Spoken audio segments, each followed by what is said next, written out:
livre-arbítrio das pessoas em fumar ou não, a livre iniciativa da indústria do tabaco, os limites de atuação das agências reguladoras. Tudo isso foi discutido em um julgamento recente no plenário do Supremo Tribunal Federal. A Corte manteve a validade de uma resolução da Anvisa, Agência Nacional de Vigilância Sanitária, que proíbe a venda de cigarros com aditivos, como aroma ou sabor. Você vai conhecer os efeitos práticos da decisão, as histórias de fumantes e ex-fumantes, o que diz a lei sobre a venda de cigarros no país. Grandes julgamentos do STF começa agora.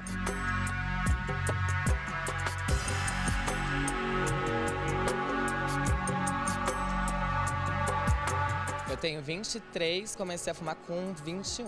Meus amigos fumavam, eu pensei, vou tentar experimentar pra ver se eu gosto. Assim que eu entrei na universidade, há uns 3 anos atrás, eu comecei a fumar o de aroma e tal, porque tipo, é melhor e tal. Aí, na falta desse de aroma, às vezes você não tem e tal no local, e aí você usa o normal mesmo.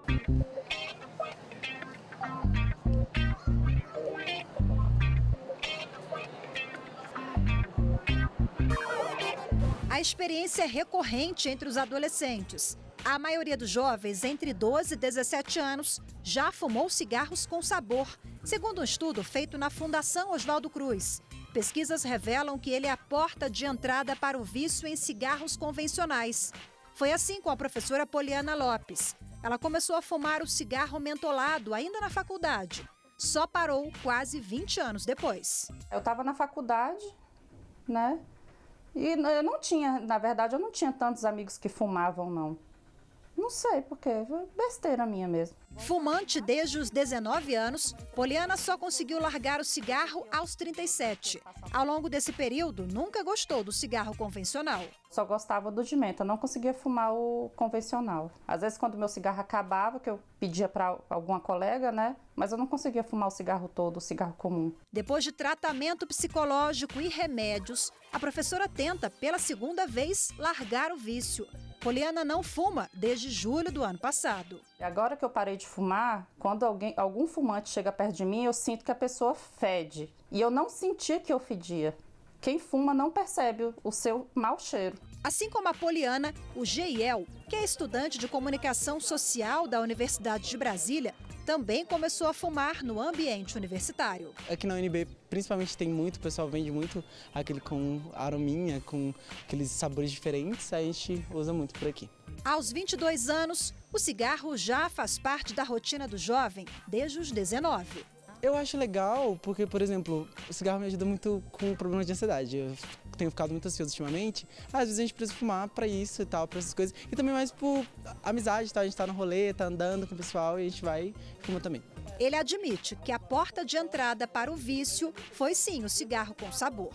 É a porta de entrada para o cigarro convencional, justamente porque às vezes você tá meio dependente desse cigarro de sabor e às vezes não tem e você quer fumar o que tiver. Indagados sobre a diferença entre o cigarro convencional e os que trazem aromas e sabores variados, o fumante e a ex-fumante concordam. O sabor, você sente assim aquele saborzinho de menta. Para quem fuma, ele é mais gostoso. O cigarro normal, ele tem aquele negócio de, tipo, aquele gosto de cigarro horrível que deixa na boca e tal. E as pessoas não gostam muito. Eu não tenho problema com isso, pra mim tanto faz. Mas o que tem aroma, aquele que deixa aquele cheirinho diferente, sei lá, às vezes é mais atrativo justamente por causa disso. Na verdade, não é que ele seja pior do que o cigarro convencional. É apenas uma forma de atrair uma clientela jovem, que está se iniciando na vida, a partir para esse tipo de consumo de produto. Então, eles melhoram o sabor, melhoram o aroma que a pessoa exala após fumar, e isso dá uma sensação de frescor e tira o mau cheiro que é exalado pelas pessoas quando acabam de fumar. Então, o jovem parte para esse tipo de produto, adquire o vício porque passa a consumir nicotina, que é o grande elemento viciante do tabaco, e através desse vício passa a fumar ao longo de boa parte da sua vida adulta.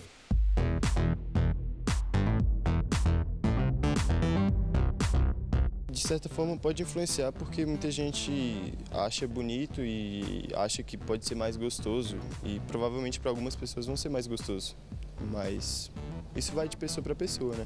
Mas eu acho que pode ser uma porta. Influencia, porque é questão de vivência, né? Mas também é muito específico, porque tem gente na família que fuma e a pessoa não fuma porque ela sabe que a família fuma e o quanto mal isso faz. Então eu acho que abranger demais uma situação numa realidade específica é descartar outras possibilidades, né? A gente é muito plural, o ser humano é muito plural, a sociedade é muito plural. E falar que isso especificamente é a porta de entrada... Tipo assim, meus amigos fumavam, eu pensei, eu vou tentar experimentar pra ver se eu gosto. Daí na primeira vez eu não gostei, eu fiquei tossindo, eu pensei que eu tava até tubérculo. Mas aí depois eu comecei a gostar, assim, tipo, foi perdendo, aí eu comecei a gostar. E como os pais não sabem do vício, ele preferiu gravar a entrevista sem ser identificado. Mas eu não tenho medo, assim, de contar. O problema é porque eu sou uma pessoa muito de fase. Eu não sei se eu vou ter esse vício pra vida toda. Porque eu sei que acho que alguma hora eu vou conseguir enjoar. Daí por isso que eu prefiro não comentar. Os pais de Geiel, que moram no interior do Pará, também não sabem do vício do filho. Então meio que essa parte da minha vida de fumar e tal, de ingerir bebidas alcoólicas, eles não têm muita noção do que é. Mas se eles soubessem, eu imaginaria que ela ficaria muito triste. O tabagismo é considerado pela Organização Mundial da Saúde, OMS, a principal causa de morte evitável no mundo. Segundo a organização, 7 milhões de pessoas morrem todos os anos em decorrência do cigarro. E uma forma de atrair as pessoas para o vício é exatamente melhorando a atração do produto. Então, o cigarro mentolado, na verdade, atrai o consumidor para o vício. Nem todos vão ficar viciados, mas uma parcela significativa dos que começam, se iniciam no cigarro, acabam fumando por uma média de 20, 30 até 40 anos. As considerações do médico são ratificadas por um estudo da Fundação Oswaldo Cruz. Realizada entre 2013 e 2014, a pesquisa ouviu 70 mil adolescentes entre 12 e 17 anos de escolas públicas e privadas das cidades brasileiras com mais de 100 mil habitantes. A Fiocruz constatou que esses jovens preferem os cigarros aromatizados. Ao serem indagados sobre quando você começou a fumar, que tipo de cigarros você fumava mais, 33% dos jovens fumantes respondeu cigarros com sabor de hortelã, mentol, menta e 5,6% cigarros com sabor de baunilha, creme, cereja, chocolate, morango ou outro sabor. Preocupada com a iniciação de jovens no vício em cigarros, a Anvisa, Agência Nacional de Vigilância Sanitária, em 2012 editou a Resolução número 14. Essa norma proíbe a venda de cigarros com sabor artificial, o que provocou a insatisfação da indústria do tabaco. A Confederação Nacional da Indústria, a CNI, entrou com uma ação direta de inconstitucionalidade no Supremo. Alegou que a restrição só poderia ser feita pelo Congresso Nacional. O julgamento terminou empatado. 5 votos pela validade da resolução da Anvisa e 5 votos pela derrubada da norma. A peculiaridade do julgamento foi porque o ministro Roberto Barroso não votou, se declarou impedido para julgar o caso. Com isso, a resolução não pôde ser declarada inconstitucional. Este advogado explica que, segundo o artigo 97 da Constituição Federal, a inconstitucionalidade de lei só pode ser declarada pelo voto da maioria absoluta de seus membros. Foi improcedente a ação, porque não houve o quórum mínimo de 6 votos. Continua válida a resolução, derruba a liminar que antes foi deferida pela própria Rosa Weber em 2013, mas não vincula os outros tribunais. E sem a declaração de inconstitucionalidade da resolução da Anvisa, na prática, está valendo a proibição da venda dos cigarros com sabor. Mas a norma ainda poderá ser questionada em outras instâncias do Poder Judiciário. Daqui a pouco, após o intervalo, você vai entender por quê. Confira como foi esse julgamento no plenário do Supremo Tribunal Federal. Até já!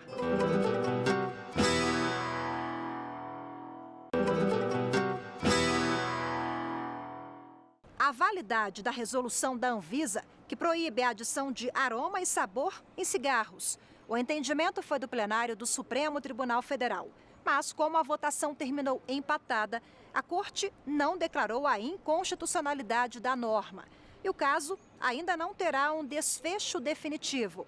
Mas ainda assim ampliou o debate sobre os limites de atuação das agências reguladoras, os malefícios do cigarro e o aumento do consumo entre jovens e adolescentes. Eles são como uma isca para os jovens, já que mascaram o gosto ruim, o amargo e o arranhado na garganta provocados pelos cigarros convencionais. É o que afirma, com base em laudos científicos, a Anvisa, Agência Nacional de Vigilância Sanitária. Já do ponto de vista mercadológico, a proibição dos cigarros com aditivos resultaria no fechamento de fábricas e na demissão de trabalhadores. É o que diz a CNI, a Confederação Nacional da Indústria. No Supremo, o assunto também dividiu o plenário. Com base em laudos técnicos de instituições ligadas à saúde, a relatora da ação proposta pela CNI, ministra Rosa Weber, votou pela validade da proibição. Os aditivos aos cigarros são caracterizados como tecnologias que visam aumentar a capacidade de causar dependência química e a atratividade dos produtos, além de facilitar a experimentação entre adolescentes. A Associação Médica Brasileira, em carta aberta a este Supremo Tribunal Federal, alerta de 80% a 90% dos fumantes se torna dependente do tabaco antes dos 18 anos. Por isso, o tabagismo é considerado doença pediátrica.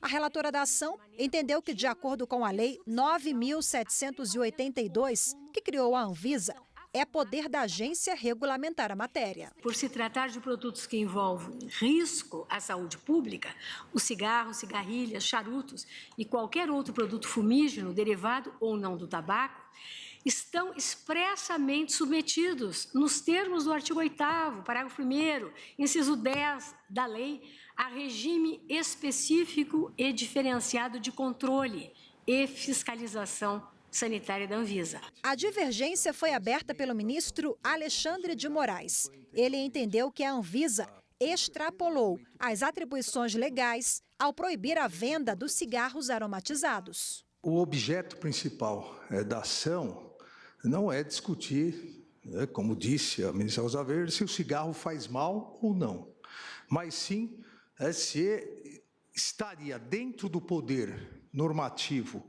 da agência reguladora, da Anvisa, proibir, não restringir, não advertir, mas sim proibir de forma absoluta a produção, a importação, a comercialização de um tipo específico de produto produzido ou derivado, como diz a lei e a resolução, derivado do tabaco. A meu ver, houve o desrespeito aqui exatamente ao princípio da legalidade e à centralização política governamental do Congresso Nacional. A agência desrespeitou os estándares fixados, desrespeitou o modelo criado no artigo 37 pela Constituição Federal, o modelo de agência reguladora no Brasil. A resolução 14.212 da diretoria colegiada da Anvisa, ela não respeitou, a meu ver, com a devida vênia, a ministra relatora, os limites dessa delegação congressual. Acompanharam o entendimento da relatora Rosa Weber a favor da resolução os ministros Edson Fachin, Ricardo Lewandowski, Celso de Mello e a presidente do Supremo, ministra Carmen Lúcia. Com a divergência aberta pelo ministro Alexandre de Moraes, contrários à resolução, ficaram os ministros Luiz Fux, Dias Toffoli, Gilmar Mendes e Marco Aurélio. Veja agora na divisão das duas correntes jurídicas como votou cada uma delas. De um lado, a invasão de competência que seria do Congresso Nacional. Do outro, o poder regulamentar da agência para normatizar a proibição de cigarros com sabor. Cheguei às idênticas conclusões da eminente ministra Rosa Weber e entendo que os padrões constitucionais e de legalidade infraconstitucional estão cumpridos pela agência reguladora e esta forma de cumprimento se deu no meu modo de ver, nos termos da legislação, me parece coerente com o dispositivo do artigo 174 da Constituição brasileira, quando expressamente atribui ao Estado um papel normativo e regulador na ambiência da economia, e longe de qualquer dicotomia ou contradição aqui entre o direito à saúde e a livre iniciativa. Não se trata disso. Esta resolução da Anvisa, ela deita raízes na própria Constituição, a meu ver, de forma absolutamente indiscutível, como a ministra Rosa Weber bem pontuou. E, evidentemente, a Anvisa não fez isso a seu bel prazer, simplesmente por meio de uma elucubração cerebrina.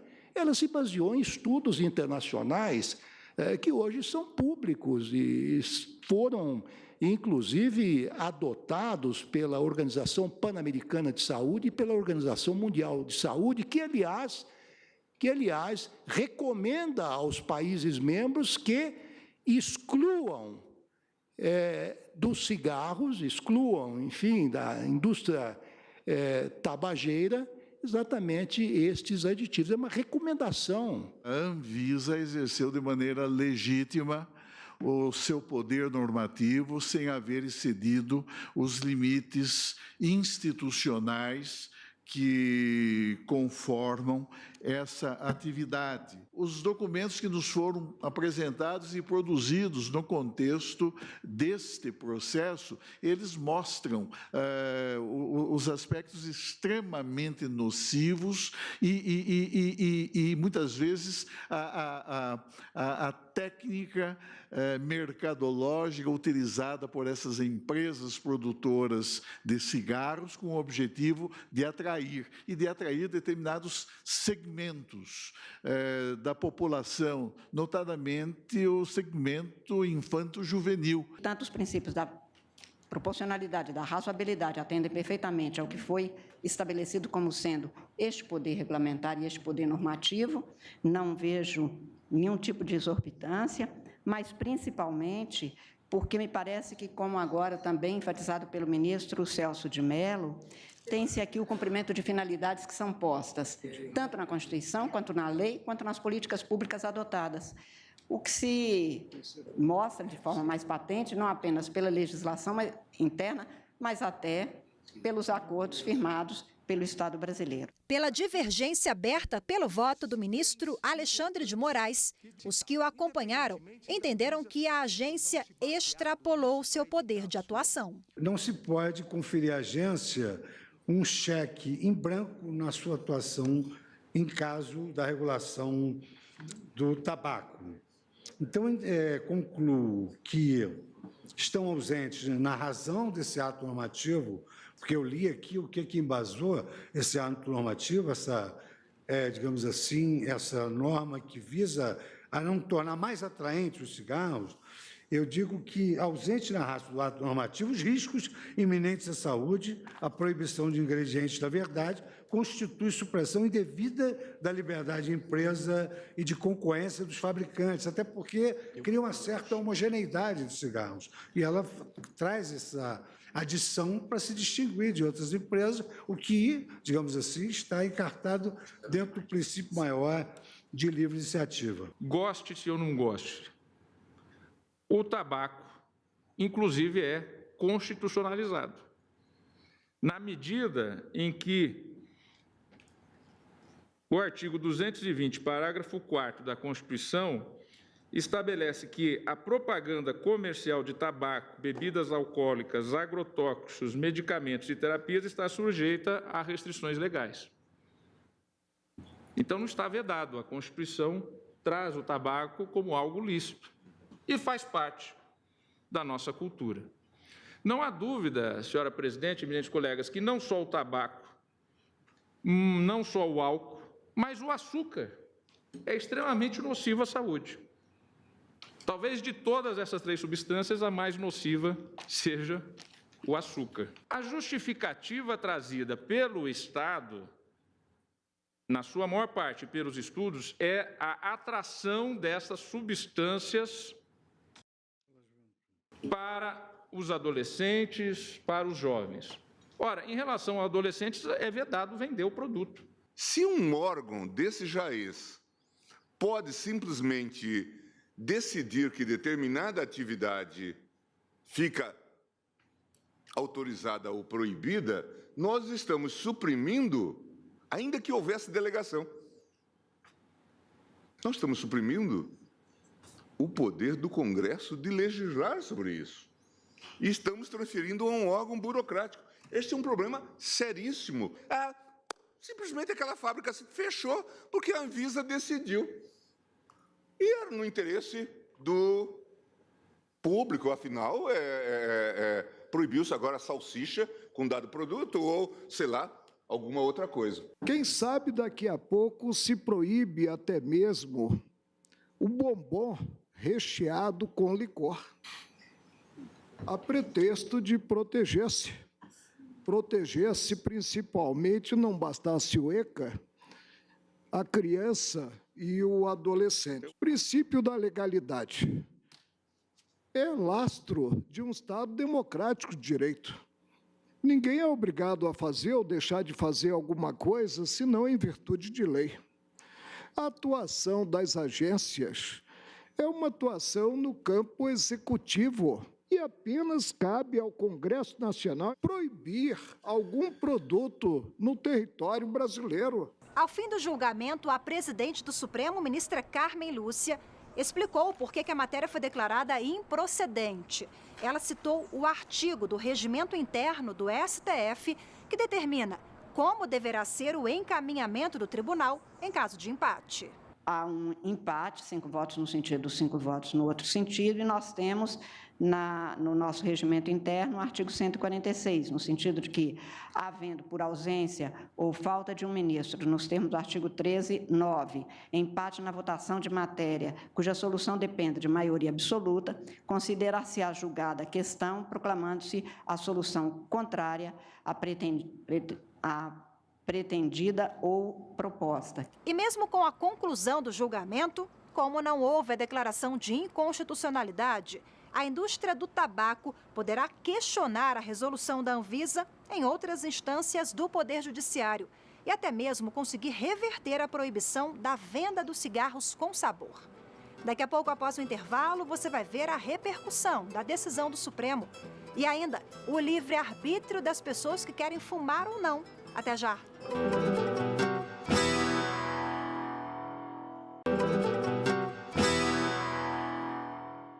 A venda de cigarros com aroma ou sabor deve ou não ser proibida no país, por considerar que esse tipo de cigarro acaba contribuindo para a iniciação de jovens e adolescentes no vício. A Anvisa, Agência Nacional de Vigilância Sanitária, resolveu proibir a venda desse tipo de cigarro no país. O Supremo manteve a validade da norma, mas o assunto pode voltar a ser discutido na Justiça. Diante desse cenário de divisão de entendimentos, o tema ainda está longe de ter um ponto final.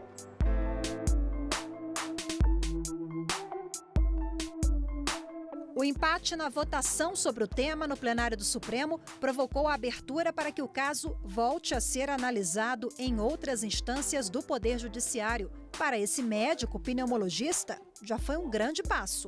Eu acho que a sociedade recebeu a decisão do Supremo como uma vitória realmente, porque o cigarro ele é responsável por si só por 30% das doenças evitáveis no mundo. Isso dados da OMS, com grandes malefícios para a sua saúde e também muito dispêndio de recurso público na área de saúde para as doenças ligadas ao tabaco. Jovens fumantes defendem o livre-arbítrio. Eu não saio, falando pra todo mundo, gente, você tem que fumar mesmo e tal. É algo muito mais meu, pessoal e tal. Porque eu falo assim, velho, se é prejudicial pra saúde, se você acha que isso não é bom pra você, não faça. A decisão de ter começado a fumar foi justamente por causa disso. Eu acho que isso vai poder me ajudar nesses meus problemas que eu tenho, que eu não quero procurar ajuda de outra forma. Mas não é algo que eu recomendo pras outras pessoas. Não vou chegar falando assim, não, você fuma pra isso e tal. Até porque cada um tem a sua forma de agir. Eu acho meio complexo, porque, na verdade, o cigarro só pode ser vendido para maior de idade. Então, como está incentivando menores, se quem vende só pode vender para maiores. Mas eu também conheço a realidade do Brasil e sei que as pessoas fumam e bebem mesmo antes da maioridade, né? A ex-fumante Poliana Lopes, de 37 anos, depois de quase 20 anos fumando, a ficha caiu.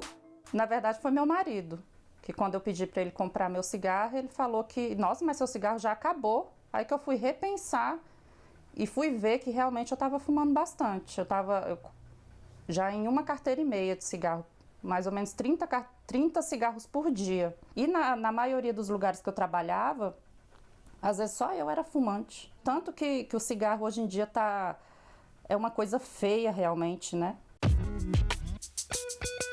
O médico alerta que os malefícios do cigarro fazem mal para o fumante e o fumante passivo. Eu nunca fumei, mas conviveu com pessoas que fumaram, ou conviveu maritalmente, ou dividiu a casa com uma pessoa que fumava muito. Essa pessoa tem grande chance de desenvolver os mesmos malefícios de quem fuma. O que se sabe pela literatura é que, passados 10 anos da interrupção do vício, ela tem a mesma chance de sobrevida de quem nunca fumou. Especialistas defendem mais campanhas educativas, informação. Acreditam que essas iniciativas são grandes aliadas no combate ao tabagismo. Até porque, para mim, a porta de entrada é não ter campanha, a porta de entrada é não ter um incentivo para que não fume. Eu vejo muita pouca campanha, eu vejo muita pouca vigilância sobre isso também. Eu não vejo um fiscal olhando e falando, será que esse estabelecimento está vendendo para menor? Então isso também facilita com que a pessoa consiga fumar mais cedo, né? O caminho sempre é conscientização. O pessoal falar, deixar exposto, exatamente. Porque esse negócio de proibição sempre acaba fazendo as pessoas fazerem algo que é legal. Porque, tipo, proíbe de vender aqui, a pessoa vai lá tentar procurar outras formas de conseguir isso, até porque a maioria dos vícios são assim. Eu acho que proibição nunca é o caminho. Você não precisa, tipo, proibir as pessoas de fazer uma coisa, até porque isso não vai ser eficaz. A gente vê isso no cotidiano todo dia. Pessoas que fazem as coisas erradas porque é proibido e tal, mas elas querem continuar fazendo e vão continuar. O meu recado é que não fumem. A gente já tem tantas doenças que a maioria das pessoas vão sofrer em decorrência da vida mesmo. Então, por que procurar mais uma em função do cigarro? Uma coisa que você pode escolher não ter, né? Esse é meu alerta. E quando a gente é jovem, a gente acha bonito, né? Tá ali com os amigos fumando, bebendo, fumando. E não é bem assim, né? E fica aí a dica, hein? Grandes julgamentos do STF fica por aqui. Voltamos na próxima edição com mais uma grande decisão do Supremo Tribunal Federal. Até lá!